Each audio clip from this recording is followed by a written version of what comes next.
few years ago, we got involved with a compost tea project. I do some consulting for a company called Earthworks, which deals primarily with country clubs and golf courses, something I never even picked up a golf club in my life. So apparently you don't have to know anything about golf in order to make a difference with pesticide use reduction on golf courses, which of course are some of the largest consumers of fungicides and herbicides. And so this company, Earthworks, does things like Nutritech does for farmers. They try to reduce dependencies on these rescue chemicals and to get the soil biology right. And one of the components that was thrown into that equation was compost teas and some other things I'll talk about, the fermented products that we put together. And these were starting out being experimental. So before we actually went forward with this project, we wanted to find out really just how the components of this project would look. So we had first thing we did was actually put the compost together, and we actually put 3 composts together because we had this theory that diversity provided strength, and we're looking for diversity because the microorganisms that are most diverse produce the most diverse metabolites that are disease suppressive. So we started out with 3 composts. Unfortunately, the slide on this screen isn't very clear, so if you want to look at this up close, it's on page 112 in that handout. And so what we did is we put 3 composts together. One was a Lupke method composting of turkey and dairy manure, organic. The second compost was a mushroom soil compost. Pennsylvania is the largest mushroom producer in the United States, so after they grow these mushrooms in these mushroom houses, they remove the mushroom soil, which is primarily a material of straw, hay, and horse manure. And then the third compost we used was a forest litter compost of deciduous trees and limbs and buds. So we said, okay, let's see what this compost looks like. And what we found out was when we put these composts together, we had very good numbers at the Soil Food Web Lab, at least, on the fungal counts, on the bacterial counts, and on the protozoa counts. And this is, I think, the compost analysis. Yes, it is, even though I can barely see it myself. It's on page 112 in that handout. So we were encouraged with the biology as expressed on this lab test. And so what we did then is sent another lab called BBC Labs in Tempe, Arizona, run by a woman by the name of Vicki Bess. And so she runs this test called the compost species diversity. So we wanted to find out just how much diversity we had in this blended compost, because we felt that was one of the strong points of good compost. And you can see here, we have aerobic, anaerobic yeast and molds, actinomycetes, pseudomonads, nitrogen-fixing microorganisms, and all the way to the right, they'll give you a range that moderate levels are somewhere between 3 to 6.5. Anything above 6.5 is considered high. We are at about 9, so we had really good diversity on this blend. So that was encouraging news. And then what we did is we did individual tests on each individual compost of each of the 3 composts. This is the dairy turkey Lupke method compost. And then we did a compost maturity test on germination, phytotoxicity, and conductivity and pH. With 1/3 water extracts of these numbers should be up in this range. So we were really good on the germination rate, 92%, so we were well above the 85. We're on the phytotoxicity, we are at 82, so it's well above the 50. And on the conductivity, you want to be less than 6 for horticultural ideals and less than 10 for field applications. We were at 2.86, and we were in the range of pH. So that's looking mighty good. Then we did it for the mushroom compost, and as expected, it's definitely an inferior compost. This stuff, when it comes out of the mushroom houses, is quite, let's put it this way, troublesome to work with directly. You have to really recompost it again because it's not really a compost, it's a mushroom soil. And so this was aerated 50 times, inoculated with compost inoculants as well as biostimulants every time it was turned, which got the friendliness of that particular product up quite a bit. But still, you can see that on germination rate, we didn't come up as high as the turkey dairy compost. Same with the maturity phytotoxicity. extract, we're at 40, which is less than 50. And on the conductivity, we were higher, 5.97. So we were still in the range there. pH is no problem. So it's what we expected. The reason why we entertained using this compost in the blend is because it's very available. It's very inexpensive. And we thought that by blending it with the other two composts, we would actually have a product that we could live with. And this takes us to the third compost that we tested, which is this aerated forest litter compost of deciduous leaves, twigs, and buds. And again, we're just about there on the germination rate, the maturity index. We were above on the maturity index, and on the conductivity, we were right on line, just about there. So pH right in line. So this is also a good compost. This is also very inexpensive. We wanted to use this compost because we knew that with the fibrous raw materials associated with this product, we had a chance of really providing a good substrate for fungi, which is really what we want to get high populations of. This happens to be a biochemical analysis of all three of them individually and three of them blended. And what we're testing here is various forms of nitrogen: ammoniacal nitrogen, nitrate nitrogen, nitrites, sodium, sulfates, sulfides, hydrogen sulfide, germination, humus, and then we're looking at pHs, conductivity. The red numbers tend to be excessive numbers. The ones that are asterisks tend to tell us that we're in pretty good lines. But you can see this is blend 2. The highest conductivity was with this mushroom soil compost. And then they also redox, oxidation reduction, which is what I talked about this morning, moisture, and carbon to nitrogen ratios. Overall, in spite of the fact we saw room for improvement on the chemical evaluations, the biological evaluations were very strong. So we felt that the next step we should do is put the tea together and see how the tea fared. So that's what we did. This happens to be a compost stability test. Again, on blend 1, blend 2, and blend 3. And what this is measuring is nothing but respiration. Carbon dioxide is what these organisms exhale. That's what we want to see in soils at high levels. In compost, when it becomes stable, it tells you that the product is stabilized based on the fact that the rapid population explosion of these organisms has stabilized. We don't get as much CO2 gas. And so we want to see lower numbers there. And we ideally want to be below 100. In a perfect world for hort, less than 20, we were anywhere from 6 to 39. So pretty good numbers, especially for agricultural applications. And now this is not dealing with tea. We're just dealing with straight compost put on the soil. So the next question is, what happens to the tea? Take a little detour on this. This ties into soils. Like I said, what we want to see with soils is lots of CO2 respiration. So this is kind of a tale of two farms. To give you an example of how we're measuring these parameters on compost compared to soil. And this here is a Lancaster County Amish farm raising alfalfa.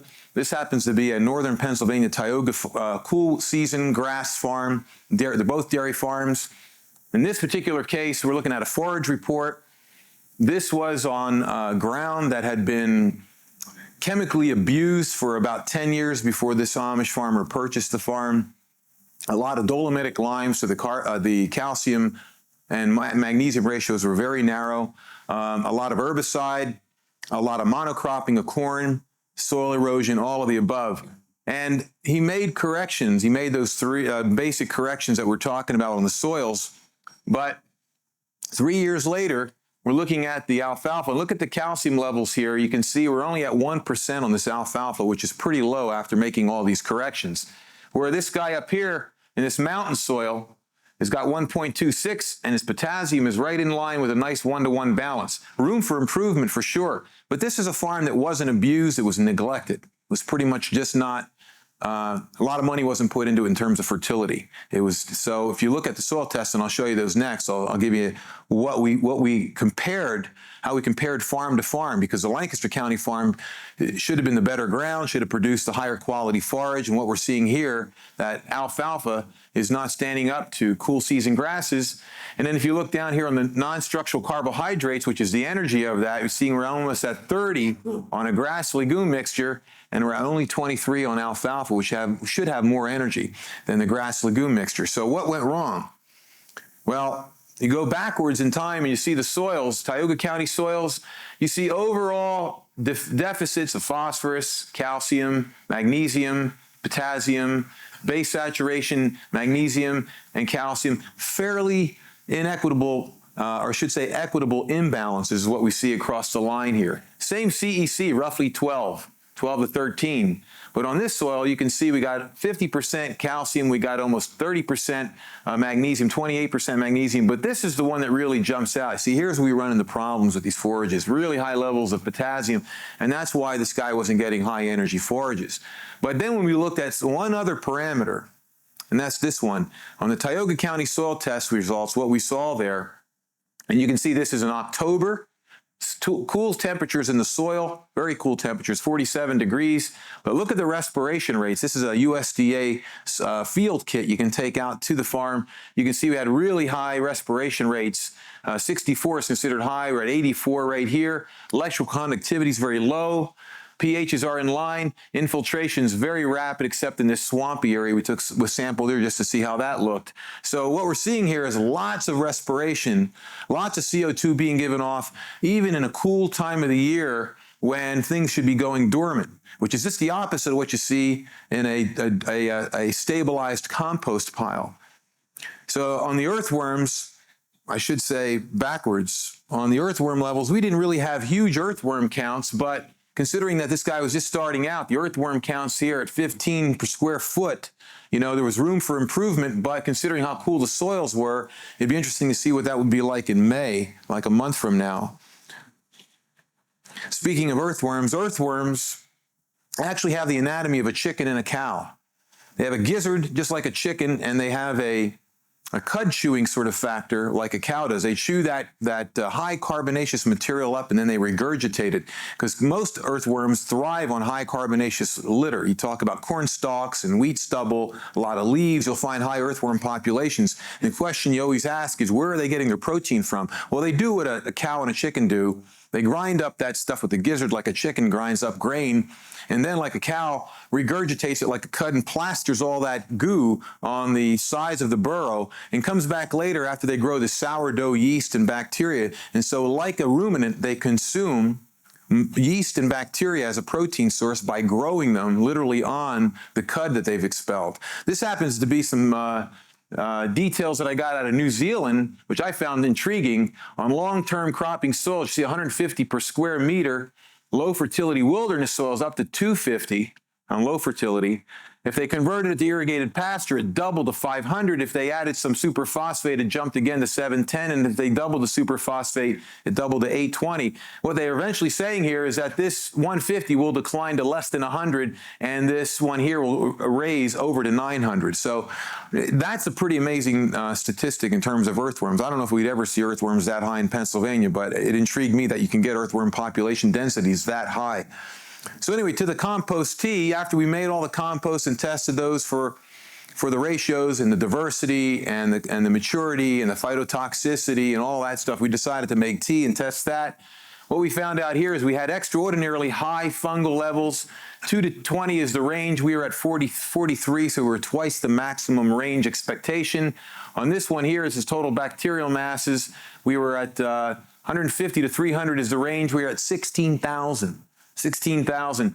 And on the active fungal, 2 to 10 is the range. We're at 23. So we're really getting these strong numbers on this tea. So we were hopeful that we could get some results out in the field with this. But before we did that, we did, again, some more in-lab tests. And this is very interesting. We sent this off to BBC Labs on 11 diseases. And what we found out was that on half the diseases, we had strong inhibition on things like leaf spot and grapevine rot, on white mold, on white rot. And we had partial inhibition on the other half. And what that test consists of is growing the disease in a dish, and in the center of the disc, in the plate, they have a disc that is saturated with compost tea. On the ring of that plate, they've got the diseases that they grow on a nutrient media. And what happens is that those diseases start to grow in that nutrient media, and they grow toward the center. And if that disease starts to grow and then is inhibited right after it starts to grow, it's called partial inhibition. If it never gets out of its own disc on the edge or on the ring of the plate, it's called strong inhibition. So we had at least had partial inhibition or strong inhibition in all 11 trials, which was pretty encouraging. But when we took it out to the field on golf courses, what we found out that in high disease pressure situations where we had high humidity, high temperatures, a lot of foot traffic, and they sprayed every 5 to 7 days as a prophylaxis. You know, they prophylactically treated these greens and teas. We had very, very good control on those diseases mentioned up there: fairy ring, anthracnose, leaf spot, summer patch, dollar spot, and pythium. If they used the tea as a fungicide only, and that is to wait until disease broke out and tried to, in effect, kill the disease with the compost tea, they got very limited or poor results. So what we concluded out of all of this is a great product to use prophylactically in a fairly short interval of 5 to 7 days. We found also that if you added other things to this tea, for example, foliar nutrients, fish, seaweed, humic acids, micronutrients, we even got better results, and it saved the time of having to make replicated applications of another product.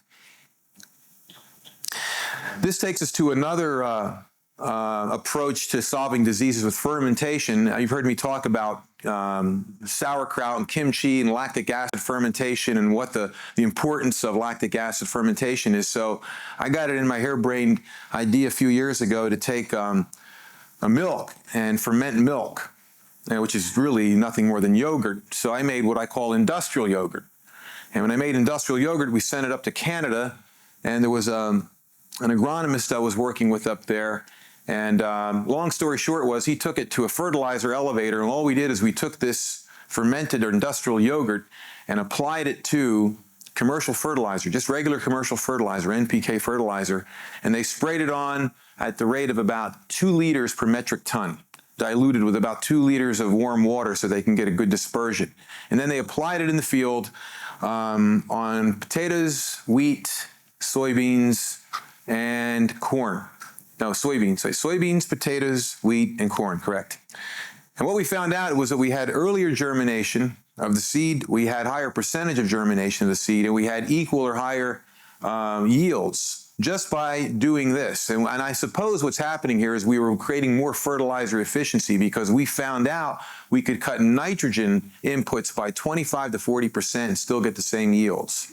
So I think what we were doing is we were activating that soil food web by, in effect, creating some kind of, we call this product BioNet. We created a net around that fertilizer pellet that slowed down, made a slow release nitrogen, and also created a population of microorganisms that could, in effect, chelate or mobilize those salt fertilizers into something a lot more plant-friendly, root-friendly.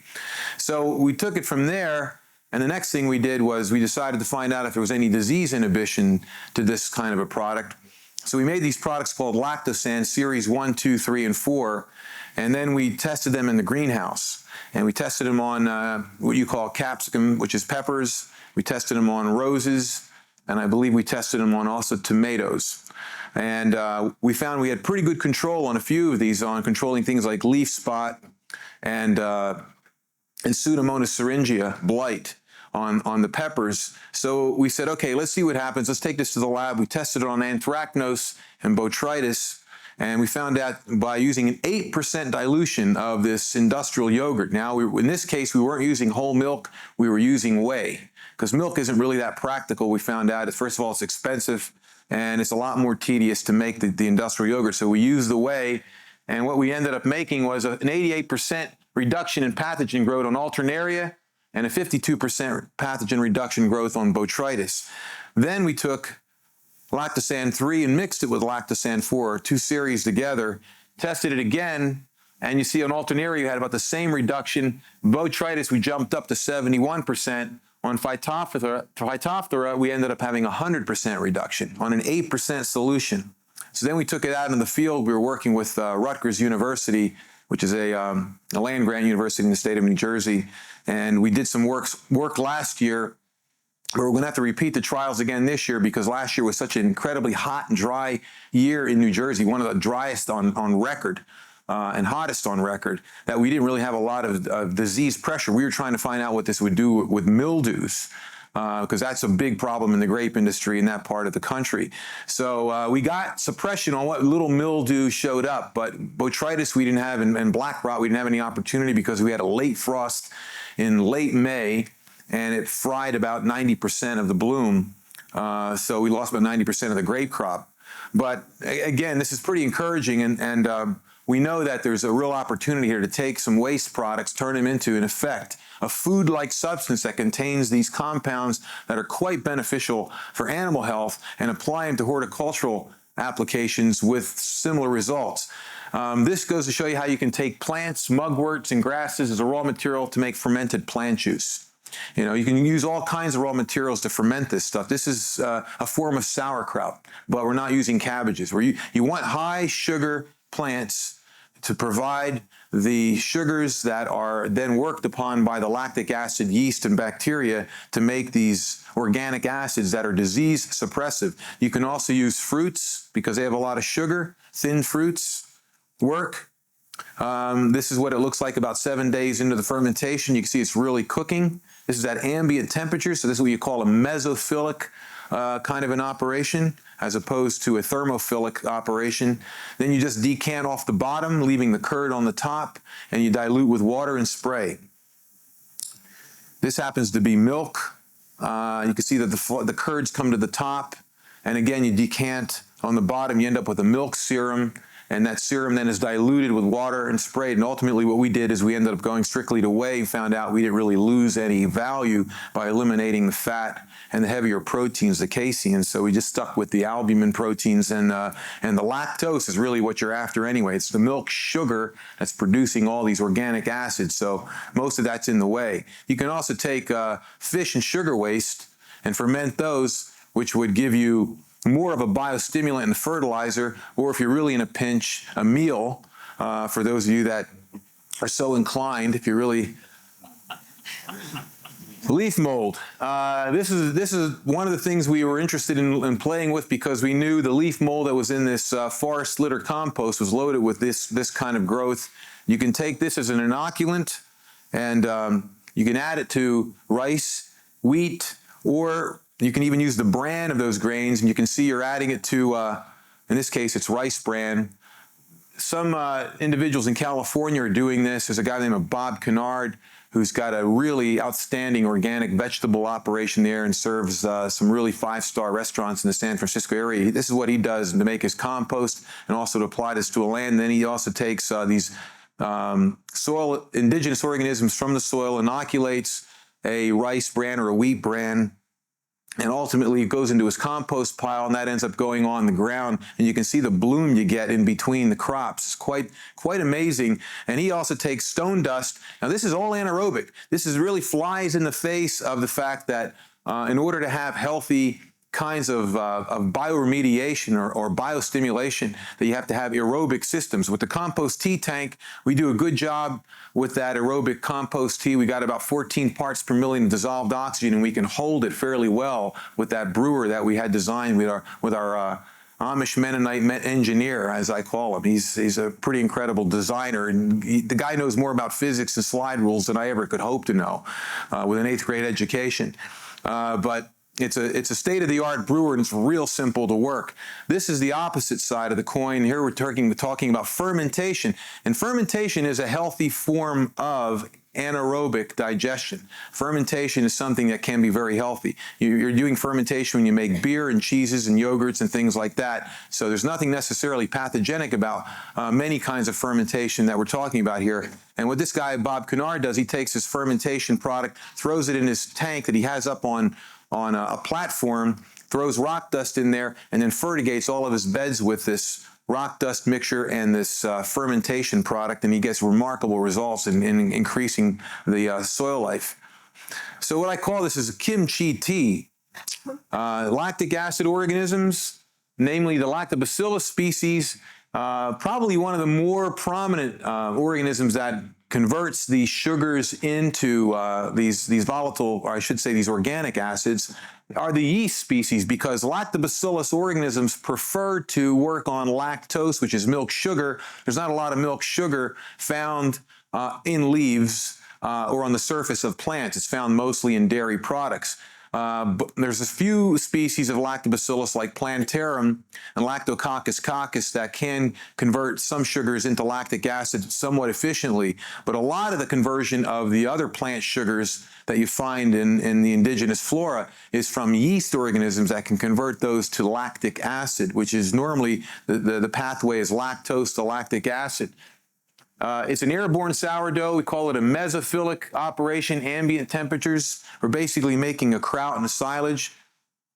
With industrial yogurt, we're using specific lactic acid organisms that have a reputation for producing copious quantities of these antibiotics. We're looking for things like niacin and acetylene and whatnot. And these antibiotic compounds are produced by these lactic acid lactobacillus species of various kinds. They work on the lactose. They convert the lactose into these other compounds, including the lactoperoxidase and the lactic acid. They're found in nature, but the superior commercial cultures will give you more controlled and predictable outcomes. We call it a thermophilic process. Basically, it's yogurt. You're incubating this at roughly body temperature between 95 degrees Fahrenheit and 105 degrees Fahrenheit. And it's a great way to take care of milk waste. You know, the cheese plants produce a lot of this stuff, and you can produce animal feed grade products. You can produce horticultural products, and they're wonderful. They're very stable. They don't go south. They don't spoil readily. What they do is they produce these antibiotics. There's some of them that are listed: lactic acid, niacin, lactoperoxidase, benzoic acid, acetylene, hydrogen peroxide, and these are very, very antagonistic to pathogens and not at all antagonistic to beneficials. That's why you can take this stuff internally, eat it, and it increases the beneficial flora in the gut, and it suppresses the pathogenic flora in the gut. And the same is true in nature. On the leaf surface and in the soil, tends to increase the beneficials and suppresses the pathogens. These are the kind of antibiotics that you want to be taking, not the kinds that cause super strain staph infections. It also produces B vitamins, amino acids, enzymes, electrolytes, and what we call unidentified growth factors, biostimulants. So that's about it. I probably have a little time for a few questions. If anybody wants to hit me with these, go right ahead. Yes. With that fermentation, you were talking about what you do to get fermentation started rather than to start rotting. Okay, to get the ferment, it's very similar to making, are you talking about the vegetation part of it or the milk part of it? Well, first of all, you have to have high sugar produce, okay? And what you need to do is you need to chop it up fine, you need to bruise it, and then it's very similar to making like kimchi. And what you've got there, and I throw a little bit of salt in there, just like when I make kimchi, and what I do is I then pound it, pack it tight like you're making silage. You can throw a little bit of inoculant on it. One of the good inoculants on it is just whey. Okay, whey is a very good inoculant. It speeds it up if you wanted to get it to ferment quickly, and you'll see things starting to bubble in a couple of days, and then by a week it's really frothing. But I kind of waved away from that because it's just an unpredictable sort of thing under these circumstances. I decided to do more of a controlled approach, and that's why I wanted to do thermophilic, because I got controlled temperatures for a short period of time using a product with a given amount of raw materials. And that's why I used the whey. And so I've pretty much resigned myself to sticking with whey as a predictable outcome. You're up on your compost tea brewer that's got such high oxygen. The compost tea brewer has what? It's very simple. It's a ring on the bottom. It's a cone-shaped tank, and at the bottom of the tank there's a ring of half-inch or three-quarter-inch plastic hose with holes in it. We've got an air pump that pumps air through the bottom. We got the basket that hangs down in the center of the tank. That's a nylon basket with a stainless steel frame, and you fill that with 10 pounds of compost suspended in 35 gallons of water. And when that O-ring of oxygen is bubbling, it comes right up through the basket, as well as the rest of the tank being agitated. We throw 3 pounds of our food in the tank, and that consists of simple and complex sugars, cellulose of all kinds, herbs of all kinds, B vitamins, trace minerals, some inoculant, and we just brew this thing for about 20 hours, and we get really, really good oxygenation. I think that's one of the reasons why we got some pretty good numbers on the bacteria. But yeah, it's a very simple design. And then we have a transfer pump with a hose, and then that just goes into the tank that they're going to spray with. Yeah. When we're doing the lifestyle fermentation, do you assume all the bacteria will be eaten and sure like other enzymes involved in passive underground? You're going to have to give me that one again. I'm sorry. Just When you're doing the lactose fermentation process, do you assume all the bacteria being beneficial? Like, are there any signs of symptoms that it is still going into fermentation of always and so not, you're talking not compost tea, you're talking the fermentation? Lactofermentation? No, you usually can smell an undesirable fermentation. It does have a very unpalatable smell and taste. Usually, it's like making silage. I've been around silage all my life, and you can smell good, healthy silage. It has that lactic acid smell to it. And when it starts becoming denatured, it has a butyric acid or an acetic acid smell that tells you that you're not, and that's oftentimes that there's not enough adequate levels of energy in the plant matter. And that's one of the reasons why we throw a little whey in there, because you get some lactose out of the whey, and we throw some salt in there. And that seems to bring out the fluids. You bruise it up and you bring out the fluids, and then you start getting a good fermentation. It's real easy to do. It's real simple to do. How are we for time, by the way? We out of time? You ready up? Okay. We can talk about this out there, and I thank you all. Have a good year. See you next trip. Ciao.